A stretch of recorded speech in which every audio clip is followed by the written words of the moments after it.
Hello, Environmental Policy 1 students. I'm back to you for Lesson 2 in our course, which is related to measuring social well-being and the environment.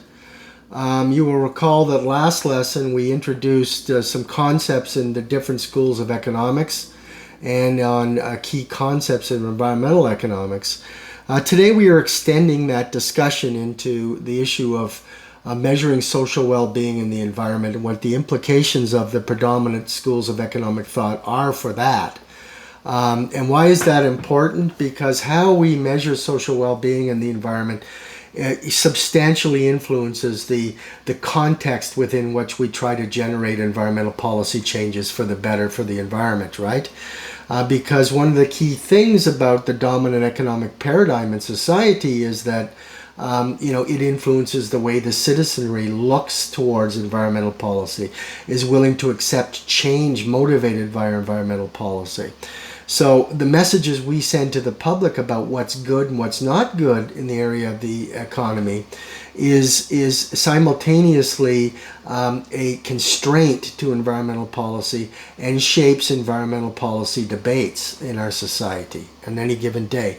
And we're seeing that in climate change, right? We're seeing that on, economic growth in the oil patch is a positive thing, as opposed to economic growth in the oil patch comes with not only economic benefits, but comes with environmental costs, right? And we can see this battle of ideas in the society all the time, correct? And so what we're doing is trying to understand trying to influence some of those levers that communicate to the people that economic growth in and of itself is not a ideal measure of what's good for society, all right? So let's look at this question, okay? And let's look at the elephant in the room, which is gross domestic product. We all know, we see it in our newspapers and so on, we see gross domestic product. The country has grown 2.2% the last quarter, or the government has shrunk, the economy has shrunk by 1% the last quarter. Oh, that's a disaster. We've grown by 2.2%. Oh, let's look at some other G7. Oh, we're doing pretty good. Hey, that's great. That's fantastic. The question is it? Is it fantastic? Do we know whether it's fantastic? Actually, if all we're doing is using GDP, we don't know whether that's fantastic at all. We don't know at what environmental cost that growth came. We don't know who's benefiting from that growth. For example, we're seeing increased divisions in society primarily over the fact that some segments of society say, oh, great, 2.2% growth in the last quarter, whereas the guy that's working 3 jobs to make ends meet isn't particularly celebrating, right? Or the endangered species that have been radically depleted during this period is also not celebrating, The loss of biodiversity, the decrease in forest cover, the increase in climate change and GHG emissions, all of these things could be happening while everybody's celebrating that GDP grew by 2.2%. Okay? And yet our economy grew by 2.2%, but if you look at the data, there's actually more children living in poverty, and there may be more people living on the streets. So GDP is a predominant way of presenting whether the economy is doing good, and therefore logically or illogically in this case that the government is doing good. Is that a realistic measure? But we can't ignore it as environmental policy people, because it is the predominant way that most citizens will understand whether the government is doing a good job or not, right? We all know that. GDP is growing. Oh, great. GDP is shrinking. Oh, bad. Let's get them out of the office, right? The GDP measure is very much a continuation of neoclassical economic assumptions, right? As we learned last lesson. Because GDP measures only monetary transactions related to production of sale of goods and services, it is based on an incomplete picture of quality of life, right? Natural capital and social and cultural factors are ignored in GDP. And as we all know in life, what's not measured is not counted, right? What's not measured is not counted, okay? And a major part of what environmental economics and environmental policy is to try to improve the prospects for the environment to be counted, okay? In its simplest term. If you gave me, if a person walked up after 30 years of working in the area and with a PhD in the area, people walked up to me in the street and said, what is the primary objective of environmental policy? And I would say the primary objective of environmental policy is ensuring that the environment gets counted. Okay? And then there's a whole bunch of things that spin off of that, right? Techniques, tools, policies, regulations, economic instruments, all kinds of things become the toolkit of trying to achieve that objective. And that's what environmental policy is in a nutshell. Okay? And in fact, GDP in many ways encourages activities that are counter to long-term quality of life and community well-being, right? We know that. We know that economic growth for economic growth's sake, will often, cost more than the benefit of the economic growth. We know that. We see that in depleted groundwater resources, the loss of the Canadian cod fishery, you name it, right? We know that economic growth is seen as the principal driver is a fallacy when you consider all of the costs associated with that growth compared to the benefits associated with that growth, okay? In fact, GDP, because of the psychology it portrays to the citizenry, society is encouraged to deplete natural resources and other ecosystem services faster than they can be renewed, since the emphasis is always on increasing economic growth, right?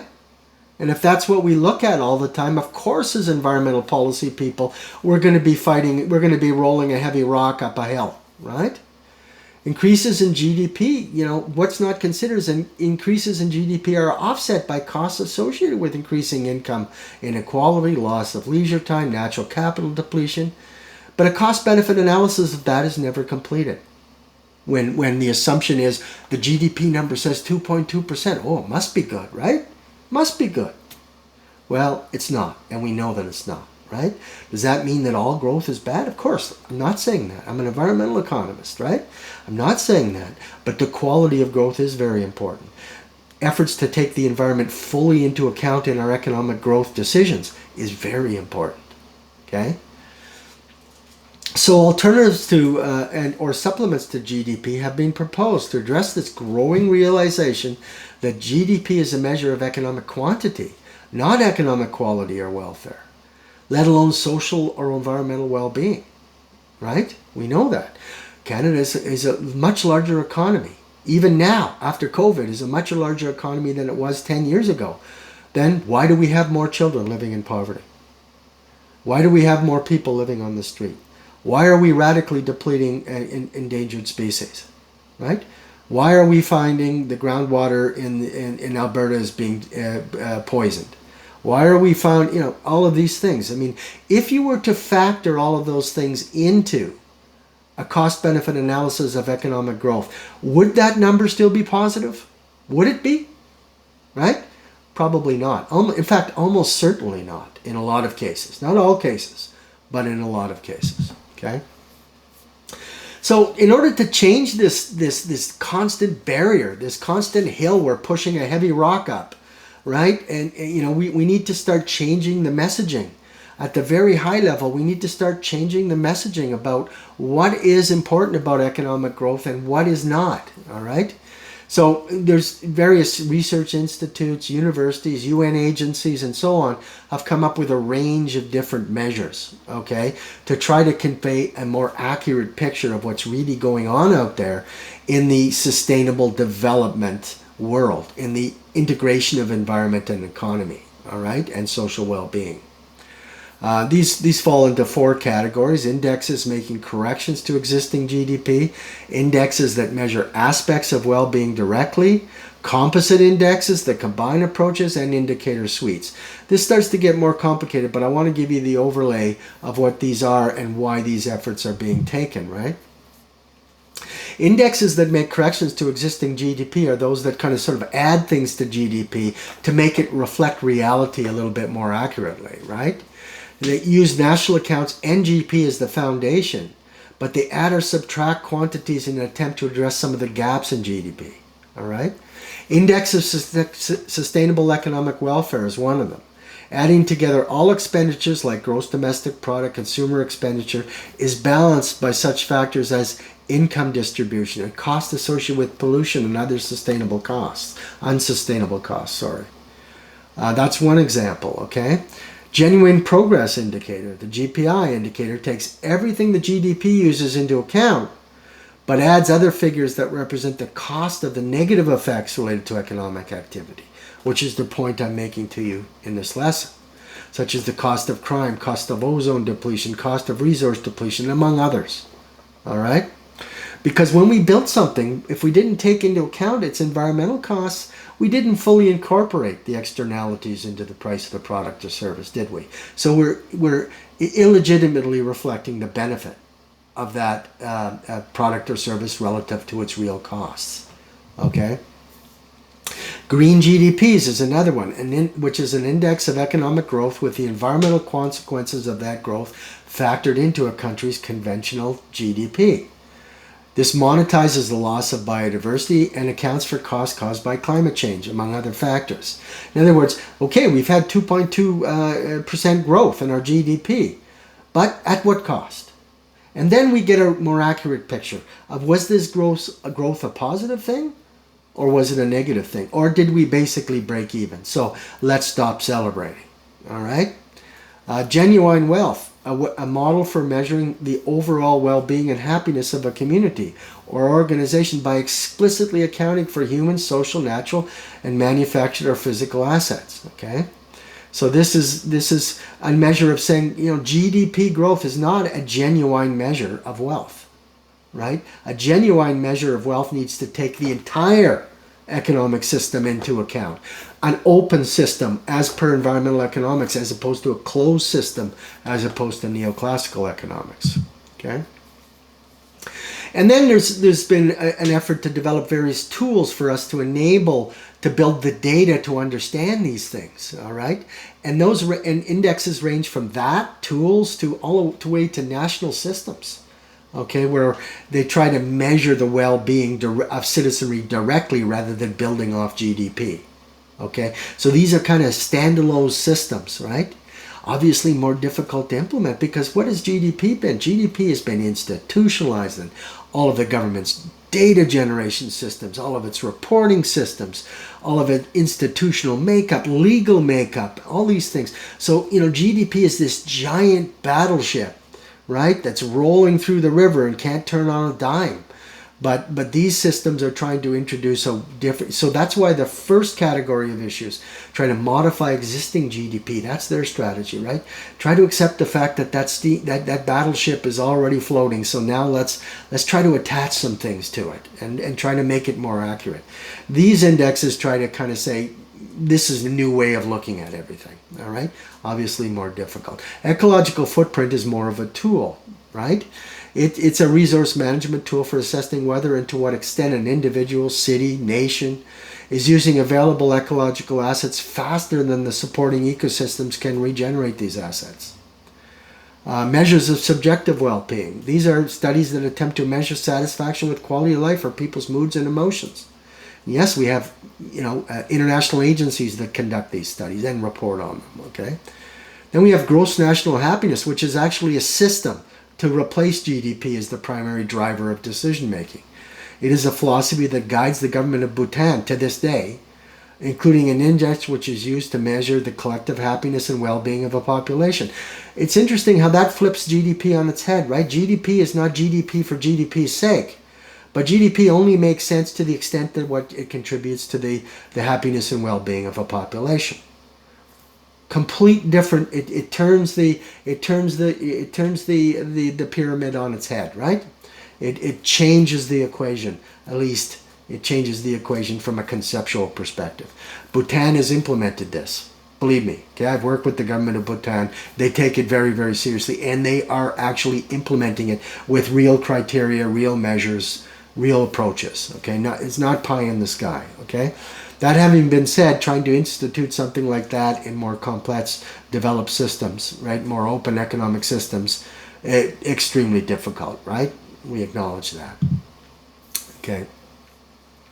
Then we have composite approaches that combine different approaches to measuring these things, right? Composite indexes. The Human Development Index, yeah, United Nations Development Program uses this index, the purpose of which is to show how well the management of economic growth and human development is actually improving human well-being in the nations of the world.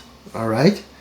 Again, right? Sort of like gross national happiness, but integrating more into existing systems to explain this information, to gather, to analyze, and to explain this information. The Living Planet Report is a World Wide Fund for Nature published the first Living Planet report with two components: the state of the world's natural environment and the burden placed on the natural environment by humanity. Translation: economic activity, right, and population growth. A Living Planet Index is used to measure the world's forests, freshwater, and marine ecosystems, specifically on the extent and severity of biodiversity loss, because that's what the WWF focuses on. All right? So again, another effort to kind of change the messaging to the citizenry. Yeah, economic growth. Absolutely, we got to feed people. Absolutely, okay? But what type of economic growth and at what cost? Okay? The Happy Planet Index, a composite of three measures: life expectancy at birth, life satisfaction, and ecological footprint. They've taken ecological footprint now to a global or a national scale in combination with life expectancy at birth to measure such things as poverty and so on, and life satisfaction, which is much like the surveys that would be taken by some of the other indexes. Another interesting effort, okay, to change the communication so that the people become sensitized to the fact that growth and growth alone is not adequate. It's the quality of growth that matters, right? Then there are indicator suites in national income satellite accounts. These are supplemental accounts which report on the physical units, which report on the environmental impacts of economic growth, but they're parallel. They're not proposing a replacement of GDP so much as another index, another suite of indicators that says, yeah, okay, economic growth, GDP said this. This is what we say about what the implications of that growth have been on natural ecosystems. And this is because these types of systems realize that upending GDP in one fell swoop is not going to be feasible, okay? So what they're trying to do is innovate ways to balance the messaging from GDP off against the appropriate messaging on impacts to national environmental accounts, okay? And they're suggesting reporting both at the same time so that people are becoming more sensitized to yes, economic growth, but economic growth with what kind of implications, okay? And so these are the types of things that emanate from our lesson 1, okay? And why is it important that we consider these factors? Because this is the reality of environmental policy people, right? That we're constantly having to, innovate ways to take the environment into account in economic decision making. We're constantly having to innovate ways to improve the receptivity of our proposals by sending different kinds of messages to the citizenry. That quantity of economic growth is not the answer. It's not the end all to be all, because we've seen what the implications of constant notions of economic growth have. We've seen that it leaves people behind. We've seen that it causes a damage to environmental to ecosystems in ways that we're not accounting for properly. Okay, does that mean economic growth is bad? Absolutely not. What it means is that we're looking for a higher quality of economic growth, not a higher quantity of economic growth. We're looking to have economic growth that sustains the environment consistent with sustainable development. Okay, on that score, I'll let you go for this lesson. Talk to you again later this week. Have a good week, gang. Bye-bye now.